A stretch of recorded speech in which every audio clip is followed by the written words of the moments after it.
ಪಟ್ಟಣದ ಸರಕಾರಿ ಬಾಲಕರ ಶಾಲಾ ಆವರಣದಲ್ಲಿ ಜಿಲ್ಲಾಡಳಿತ, ಜಿಲ್ಲಾ ಪಂಚಾಯಿತಿ, ಕೃಷಿ ಇಲಾಖೆ, ತೋಟಗಾರಿಕೆ ಇಲಾಖೆ ಸಂಯುಕ್ತ ಆಶ್ರಯದಲ್ಲಿ ಏರ್ಪಡಿಸಿದ್ದ ಜಿಲ್ಲಾ ಮಟ್ಟದ ಸಿರಿಧಾನ್ಯ ಮೇಳ ಹಾಗೂ ಫಲಪುಷ್ಪ ಪ್ರದರ್ಶನ ಕಾರ್ಯಕ್ರಮವನ್ನು ಜಿಲ್ಲಾ ಉಸ್ತುವಾರಿ ಸಚಿವ ಡಾಕ್ಟರ್ ಎಂಸಿ ಸುಧಾಕರ್ ಉದ್ಘಾಟಿಸಿ ಮಾತನಾಡಿ, ಶಾಸಕ ಸುಬ್ಬಾರೆಡ್ಡಿಯವರು ಈ ಭಾಗಕ್ಕೆ ಶಾಶ್ವತ ನೀರಾವರಿಯನ್ನು ಕಲ್ಪಿಸಲು ಸತತ ಪ್ರಯತ್ನ, ಕಠಿಣ ಶ್ರಮದಿಂದ ಈ ಯೋಜನೆಗೆ ಹಸಿರು ನಿಶಾನೆ ಸಿಕ್ಕಿದೆ.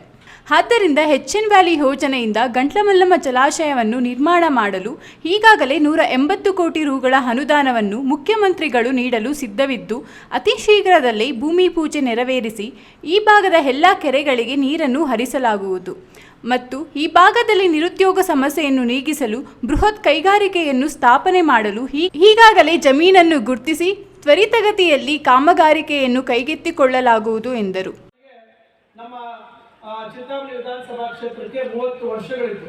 ನಮಗೆ ಅದರ ಪರಿಚಯ ಇದೆ, ಯಾವ ರೀತಿ ಭೌಗೋಳಿಕವಾಗಿ ಯಾವ ರೀತಿ ಇಲ್ಲಿ ಸಮಸ್ಯೆ ಇದೆ ಅಂತಕ್ಕಂಥದ್ದು. ಈಗ 2008ರಿಂದ ಬಾಗೇಪಲ್ಲಿ ವಿಧಾನಸಭಾ ಕ್ಷೇತ್ರದ ವ್ಯಾಪ್ತಿಗೆ ಬಂದಿದೆ. ನನ್ನ ಒಂದು ಇದರಲ್ಲಿ ಬಹಳ ಹಿಂದುಳಿದ ಪ್ರದೇಶ ಬಾಗೇಪಲ್ಲಿ, ಇವೆಲ್ಲ ಬಹಳ ರೀತಿ ಶೈಕ್ಷಣಿಕವಾಗಿ, ಆರ್ಥಿಕವಾಗಿ ಎಲ್ಲ ರೀತಿಯಲ್ಲಿ ಹಿಂದುಳಿದ ಪ್ರದೇಶ ಅಂತಕ್ಕಂಥ ಭಾವನೆ ಇತ್ತು. ಆದರೆ ಇಲ್ಲಿ ದೇವರು, ಪ್ರಕೃತಿ ಏನಿದೆ ಬಹಳ ಒಂದು ದೊಡ್ಡ ಒಂದು ಕೊಡುಗೆಯನ್ನ ಇಲ್ಲಿ ಕೊಟ್ಟಿದೆ. ಬಹಳಷ್ಟು ಇವತ್ತು ನಾನು ನೋಡಿ ಈಗ ಅಮಾನಿ ಬೈರ್ಸಾಗರ ಕೆರೆ ಈಗ ನೋಡಿ ಸುಮಾರು 15-20 ಕೋಟಿಯ ಒಂದು ಯೋಜನೆ ನಾವು ಸುಬ್ಬಾರೆಡ್ಡಿ ಅವರು ಕುಡಿಯೋ ನೀರಿಗೆ ಅಲ್ಲಿ ಮಾಡಿಸಿದ್ದಾರೆ. ನನಗೆ ಆಶ್ಚರ್ಯ ಆಯ್ತು ಕೆರೆ ನೋಡಿ. ಮನೆ ಈ ಕಡೆ ಇಲ್ಲೆಲ್ಲೋ ಚಿನ್ನಘಟ್ಟ ಕಡೆಯಿಂದ ಬರ್ತಾ ಇದೆ. ಇವತ್ತು ಇದು ವಾಟರ್ ಹೊಸಳ್ಳಿ ಕೆರೆ ಇದೆ ನಮ್ಮ ಗೌರಿಬಿದನೂರಿನಲ್ಲಿ. ಸಂತೋಷ ಆಯ್ತು ಅಲ್ಲಿ ನೋಡಿ.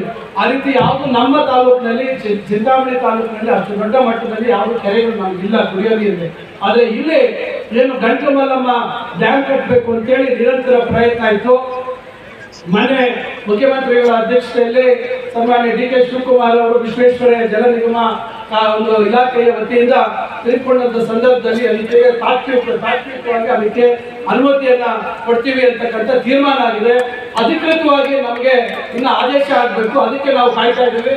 ಸುಬ್ಬಾರೆಡ್ಡಿ ಅವರು ಅವತ್ತು ನಿರಂತರವಾಗಿ ಮುಖ್ಯಮಂತ್ರಿಗಳು ಸುಬ್ಬಾರೆಡ್ಡಿ ನೋಡಿದ ತಕ್ಷಣ ಆಯ್ತು ಬಿಡಪ್ಪ ಮಾಡ್ತೀವಿ ಹೋಗು ಅಂತ ಹೇಳ್ತಾರೆ. ಅವ್ರಿಗೆ ಅಷ್ಟು ಅವ್ರ ತಲೆಯಲ್ಲಿ ಉಳು ಬಿಟ್ಬಿಟ್ಟಿದ್ದಾರೆ ಸುಬ್ಬಾರೆಡ್ಡಿ ಅವರು. ನಾನು ಕೂಡ ಇಲ್ಲ ಸರ್ ಇದು ಆಗ್ಲೇಬೇಕು ಅಂತಕ್ಕಂಥ ಮಾತು ಹೇಳಿದೆ. ಆಯ್ತು ಈಗ ಮೀಟಿಂಗ್ ಅಲ್ಲಿ ಮಾಡೋಣ ಅಂತ ಹೇಳಿದ್ರು. ಸಭೆ ಆದ್ಮೇಲೆ ಕೂಡ ಅವ್ರಿಗೂ ಮಾಹಿತಿ ಬಂತು, ನನಗೂ ಮಾಹಿತಿ ಬಂತು.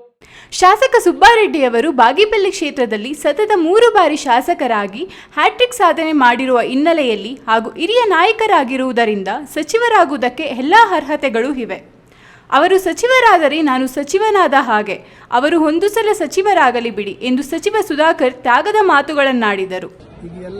ಈಗ ನಾವು ಸುಬ್ಬಾರೆಡ್ಡಿ ಅವರು ನನ್ನ ಜೊತೆಯಲ್ಲಿ ಅವರು ಹಿರಿಯರು, ನಾವಿಬ್ಬರು ನಾನು ಸ್ವಲ್ಪ ಮುಂಚಿತವಾಗಿ ರಾಜಕಾರಣಕ್ಕೆ ಬಂದೆ, ಅವ್ರು ಸ್ವಲ್ಪ ತಡವಾಗಿ ರಾಜಕಾರಣಕ್ಕೆ ಬಂದರು. ಅವ್ರು ಹ್ಯಾಟ್ರಿಕ್ ಸಾಧಿಸಿದ್ರು. ನಾವು 2 ಸತಿ ಸೋತಿದ್ದೀವಿ, ಈಗ ಇಬ್ಬರು 3ನೇ ಸತಿ ಗೆದ್ದಿದ್ದೀವಿ. ಅವರು ಮಂತ್ರಿ ಆಗ್ತಕ್ಕಂಥದ್ದಕ್ಕೆ ಎಲ್ಲ ಅರ್ಹತೆ ಇರ್ತಕ್ಕಂಥವ್ರು, ಎಲ್ಲ ಅವ್ರಿಗೆ ಅದ್ರ ಬಗ್ಗೆ ತಿಳುವಳಿಕೆ ಇರ್ತಕ್ಕಂಥವ್ರು. ಅಂತಿಮವಾಗಿ ಮುಖ್ಯಮಂತ್ರಿಗಳು ಕಾಂಗ್ರೆಸ್ ಹೈಕಮಾಂಡ್ ತೀರ್ಮಾನ ಮಾಡಬೇಕು. ನಾನಿದ್ರು ಒಂದೇ, ಸುಬ್ಬಾರೆಡ್ಡಿ ಅವರು ಇದ್ದಂದೆ. ನಾನು ಆಗಿ ಸುಬ್ಬಾರೆಡ್ಡಿ ಅವರಾದರೂ ನನಗೇನು ಬೇಜಾರಿಲ್ಲ. ಶಾಸಕ ಎಸ್.ಎನ್. ಸುಬ್ಬಾರೆಡ್ಡಿ ಮಾತನಾಡಿ, ನಮ್ಮ ಪೂರ್ವಿಕರು ಸಿರಿಧಾನ್ಯದ ಆಹಾರವನ್ನು ಸೇವನೆ ಮಾಡಿ 80, 90, 100 ವರ್ಷಗಳು ಕಾಲ ಅತ್ಯಂತ ಆರೋಗ್ಯವಾಗಿ ಬದುಕುತ್ತಿದ್ದರು.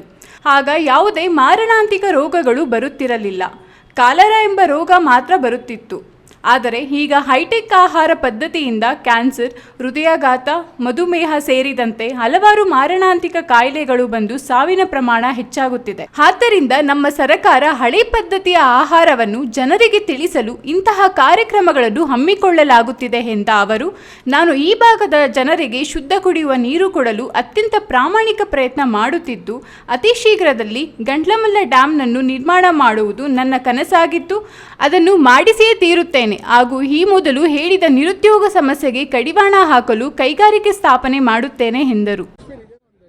ಸರ್, ಈ ದಿನ ನಮ್ಮ ಬಾಗೇಪಲ್ಲಿ ತಾಲೂಕಿನಲ್ಲಿ ಜಿಲ್ಲೆಯಲ್ಲಿ ನಡೀತಾ ಇತ್ತಂತ ಕಾರ್ಯಕ್ರಮ ಸಿರಿಧಾನ್ಯ ಸಚಿವರ ಗಮನಕ್ಕೆ ತಂದಾಗ ತಾಲೂಕು ಮಟ್ಟದಲ್ಲಿ ನಡೆದು ಚೆನ್ನಾಗಿರುತ್ತೆ ಅನ್ನೋಂಥ ಭಾವನೆ ವ್ಯಕ್ತಪಡಿಸಿದಾಗ ಸಂತೋಷವಾಗಿ ಸಚಿವರು ಒಪ್ಪಿಕೊಂಡು ನಮ್ಮ ಭಾಗದಲ್ಲಿ ಮಾಡಿದ್ದಾರೆ.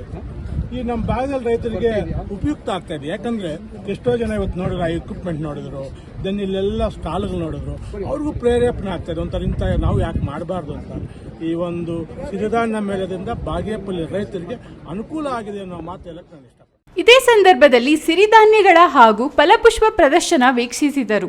ಕಲಾ ತಂಡಗಳ ಕುಣಿತಕ್ಕೆ ತಕ್ಕಂತೆ ಉಸ್ತುವಾರಿ ಸಚಿವ ಡಾಕ್ಟರ್ ಎಂಸಿ ಸುಧಾಕರ್ ಕುಣಿದು ಕುಪ್ಪಳಿಸಿದರು.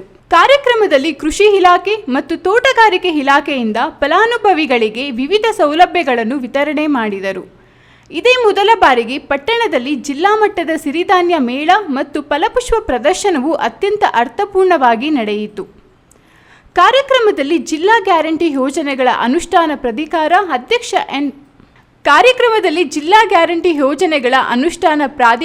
ಅಧ್ಯಕ್ಷ ಎನ್ ರಮೇಶ್, ಜಿಲ್ಲಾಧಿಕಾರಿ ಪಿಎನ್ ರವೀಂದ್ರ, ಜಿಲ್ಲಾ ಪಂಚಾಯಿತಿ ಮುಖ್ಯ ಕಾರ್ಯನಿರ್ವಹಣಾಧಿಕಾರಿ ಪ್ರಕಾಶ್ ಜಿ ನಿಟ್ಟಾಲಿ, ಜಿಲ್ಲಾ ಪೊಲೀಸ್ ವರಿಷ್ಠಾಧಿಕಾರಿ ಕುಶಲ್ ಚೌಕ್ಸಿ, ಪುರಸಭೆ ಅಧ್ಯಕ್ಷ ಎ ಶ್ರೀನಿವಾಸ್, ಜಿಲ್ಲಾ ಕೃಷಿಕ ಸಮಾಜ ಅಧ್ಯಕ್ಷ ಎಂಆರ್ ಶಿವಣ್ಣ, ಬಾಗೇಪಲ್ಲಿ ಕೃಷಿಕ ಸಮಾಜ ಅಧ್ಯಕ್ಷ ತಿಮ್ಮಂಪಲ್ಲಿ ಚೌಡರೆಡ್ಡಿ ಮತ್ತಿತರರು ಭಾಗವಹಿಸಿದ್ದರು. Subbu news TV Bagepalli.